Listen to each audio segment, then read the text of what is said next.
De la mañana, 52 minutos. Ana Belén Marín, integrante de la Comisión de Régimen Económico y Tributario, nos acompaña esta mañana vía videoconferencia. Buenos días, asambleísta. Gracias por estar aquí con nosotros. Buenos días, estimado Fabrizio. Un saludo cordial a todos ustedes y a todos quienes nos están mirando esta mañana. Muchas gracias. Gracias a usted por acompañarnos. Bueno, ¿cuáles son las expectativas en la Asamblea Nacional frente a esta propuesta de objeciones planteadas por el presidente de la República a la propuesta de ley humanitaria?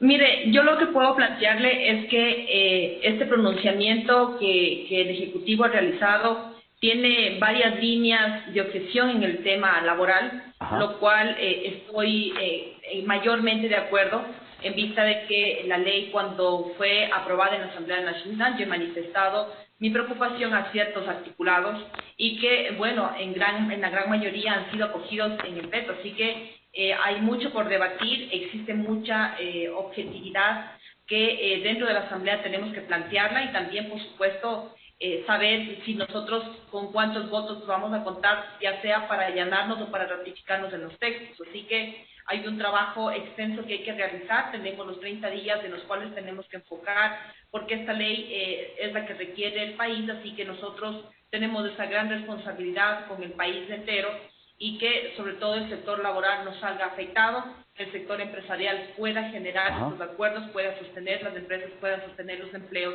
y también todas las otras líneas que incluye esta ley humanitaria que sin duda alguna va a generar impactos positivos en la población. En materia laboral, por ejemplo, ¿qué aspectos se podría considerar como positivos o acertados dentro de estas objeciones presidenciales? Mire, yo en lo personal, en el anterior, digamos, tratamiento, lo que yo había manifestado es mi grave preocupación respecto a que en el contrato especial emergente, por ejemplo, estaba que sea de 2 años y con una renovación hasta por 4 años. Y yo inclusive generé mi pronunciamiento del despacho por escrito solicitando que sea inferior ese tiempo, porque evidentemente no puedes tener esa incertidumbre por 4 años al sector de los trabajadores. Claro. Entonces ahora el Ejecutivo lo que hace es reducir este tiempo y entonces ahora pone de 1 año hasta 1 año de renovación, entonces serían 2 años. Ahora, viene el sector empresarial y dice, no, ahora eso es muy poco, deberíamos extenderlo. Aquí me parece que es un tema de equilibrios y que todos tengamos que cooperar, que todos tengamos que aportar. Son momentos difíciles que vive el país y en ese contexto los 2 años me parece que son los necesarios, los importantes, que no vamos todos a salir a flote y regresar a como estábamos antes, sin duda alguna. Ahí tenemos 2 aristas, podemos necesitar un poco más de tiempo, pero no puede ser que eso deba ser endosado al trabajador. Así que ya de alguna manera en el veto hacen esta consideración, pero algo también que me parece súper interesante es el tema del salario. Mire que lo que se decía antes es que si se va a reducir la jornada laboral, si es que se disminuye la jornada al 50%, entonces también se disminuirá el salario al 50%. Entonces, lo que ahora se está haciendo una especificación interesante es que no podrá disminuir el salario básico o de lo proporcional, entonces dependiendo del tipo de trabajo. Esas especificaciones son muy interesantes porque, claro, la preocupación nuestra ha sido que, no hablo como bancada, sino en lo personal y con algunos colegas asambleístas, que no puede ser que se disminuya al 50% el tema del salario, cuando son ya derechos adquiridos. Entonces, aquí, qué bueno que se ha reconsiderado esto en contexto.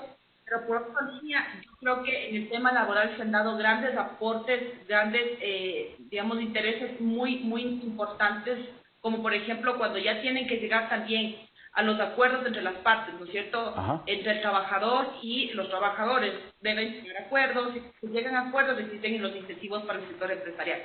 Pero también se incluye algo súper interesante, es que son 2 cosas en esta línea. La una es que en caso de incumplimiento de los acuerdos que lleguen entre las 2 partes, y si el juez determina que el empleador utilizó de manera injustificada la fuerza mayor o caso fortuito para terminar la relación laboral, deberá pagar la liquidación por despido intempestivo multiplicada por 1.5 veces, es decir, Aquí sale directamente beneficiado el trabajador.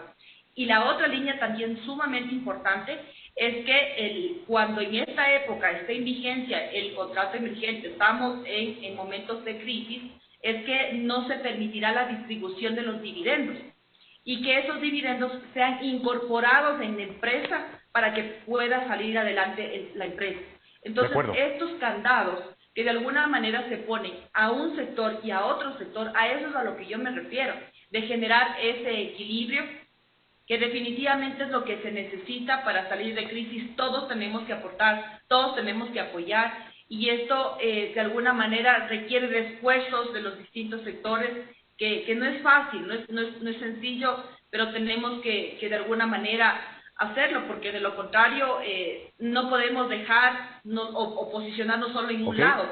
Debemos tener una posición holística, y que esa posición holística permita que los sectores que generan empleo, los sectores productivos, no dejen de generar, por ejemplo, divisas, y que este crecimiento productivo paulatino vaya enfocado a sostener el empleo, a que los empleadores no desistan de una reducción de capital, y que por supuesto esa reinversión de la empresa tenga la posibilidad de sostener a sus empleados y pagarlos de manera adecuada. Claro que sí, asambleísta, ya estamos cerrando, se nos acaba el tiempo, pero recordemos brevemente, muy puntualmente, cómo están los plazos para ya aprobar esta propuesta de ley. Mire, a nosotros nos ha llegado el día miércoles ya el veto presidencial.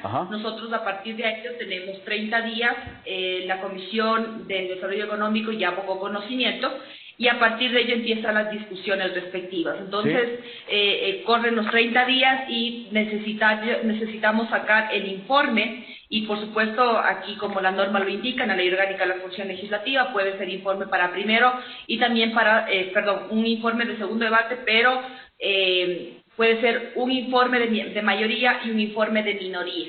Entonces, tendríamos que estar a la expectativa de lo que suceda, y como menciono, no ha sido sencillo porque recordemos que cuando se aprobó fueron con votos bastante ajustados. Gracias, asambleísta, muy gentil, y bueno, esperemos entonces las decisiones que tome la Asamblea en los próximos días. Agradecemos a Ana Belén Marín, asambleísta integrante de la Comisión de Régimen Económico y Tributario, y también les agradecemos a todos ustedes por acompañarnos en Telediario. De inmediato.